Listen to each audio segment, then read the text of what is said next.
Assalamualaikum warahmatullahi wabarakatuh. Saya Mariana Zulfa, saya dari Prodi Farmasi semester 3. Di sini saya ingin menjelaskan tentang kromatografi gas. Di sini saya akan mulai dari sejarah kromatografi gas. Kromatografi gas pertama kali diperkenalkan oleh Michel Twist pada tahun 1906, seorang ahli botani Rusia. Twist menyiapkan kolom yang diisi dengan serbuk kalsium karbonat dan kedalamannya dituang campuran pigmen tanaman yang dilarutkan dalam ether. Secara mengejutkan, pigmen memisahkan dan membentuk lapisan warna di sepanjang kolom. Ia menamakan kromatografi pada teknik pemisahan baru ini. Dinamakan kroma berarti warna, graphen yang berarti tulisan.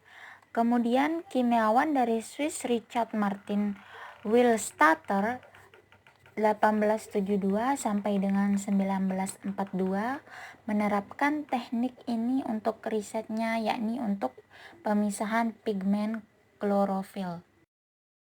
Lanjut ke kromatografi gas.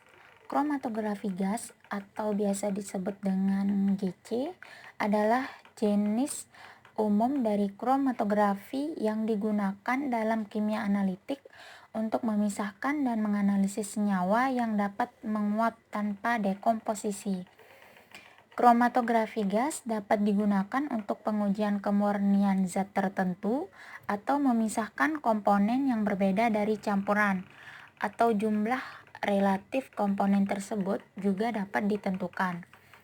Kromatografi gas dapat digunakan dalam mengidentifikasi suatu senyawa. Lanjut ke sifat komponen sampel, yaitu 1. Melarutkan dalam cairan, 2. Melekat pada permukaan padatan halus, dan yang ketiga bereaksi secara kimia. Baik, di sini bisa dilihat gambar kromatografi gas serta cara kerjanya. Di sini saya juga akan menjelaskan kromatografi gas secara sederhana. Kromatografi gas adalah proses pemisahan campuran menjadi komponen-komponennya dengan menggunakan gas sebagai fase bergerak yang melewati suatu lapisan sarapan atau sorben yang diam. Di sini juga ada gambar dari kromatografi gas serta cara kinerjanya. Prinsip kerja kromatografi gas. Kromatografi gas mempunyai prinsip yang sama dengan kromatografi lainnya, tapi memiliki beberapa perbedaan. Misalnya, proses pemisahan campuran dilakukan antara stationary fase cair dan gas fase gerak. Dan pada oven temperature, gas dapat dikontrol, sedangkan pada kromatografi kolom hanya pada tahap fase cair dan temperatur tidak dimiliki. Mana ada dua tipe dari kromatografi gas, yaitu yang pertama kolom partisi, di mana kolom partisi itu berisi bahan padat intern menyangga lapisan tipis cairan disebut kromatografi gas cair atau GLC. Yang kedua kolom adsorbsi, yaitu berisi partikel penyerap yang umumnya digunakan untuk analisa gas permanen dan hidrokarbon rendah, biasa disebut kromatografi gas padat atau GSC. Di sini saya akan lebih memperjelas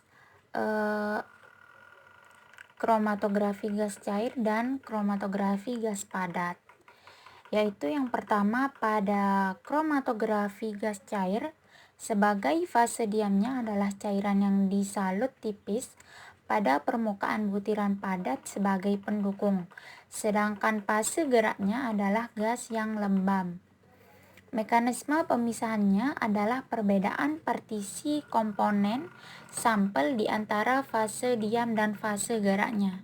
Yang kedua yaitu kromatografi gas padat, di mana fase diam dari kromatografi gas padat adalah butiran-butiran adsorben padat dan fase geraknya adalah gas. Mekanisme pemisahan komponen sampel adalah perbedaan fisik adsorpsi pada fase diam.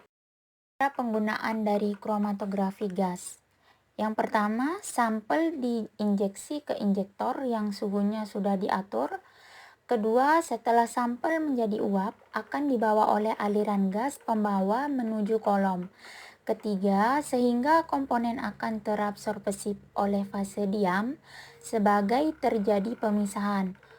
Keempat, komponen yang terpisah menuju detektor akan menghasilkan sinyal listrik yang besarnya proporsional. Sinyal listrik tersebut akan diperkuat oleh amplifier. Yang terakhir yaitu kromatogram akan dicatat oleh recorder berupa puncak. Berikut adalah jenis-jenis sampel yang dapat dianalisis dengan kromatografi gas. Di antaranya adalah produk gas alam, kemurnian pelarut, asam lemak, residu pestisida, polusi udara, alkohol, steroid, minyak atrisi, dan flavor. Dan yang terakhir adalah ganja atau marijuana. Di mana kromatografi gas ini memiliki kelebihan diantaranya adalah 1. Waktu analisis yang singkat dan ketajaman pemisahan yang tinggi. 2. Dapat menggunakan kolom lebih panjang untuk menghasilkan efisiensi pemisahan. 3. Gas mempunyai vikositas yang rendah. 4. Kesetimbangan partisi antara gas dan cairan berlangsung cepat sehingga analisis relatif cepat dan sensitivitasnya tinggi. Dan yang terakhir, pemakaian fase cair memungkinkan kita memilih dari sejumlah fase diam yang sangat beragam yang akan memisahkan hampir segala macam campuran.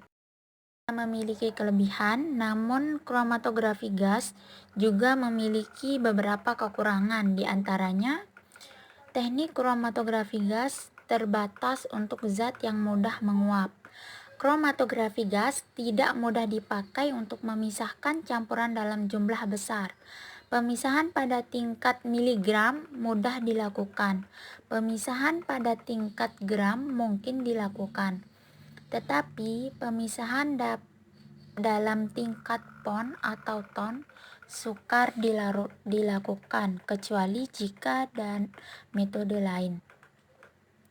Yang terakhir, fase gas dibandingkan sebagian besar fase cair tidak bersifat reaktif terhadap fase diam dan zat terlarut.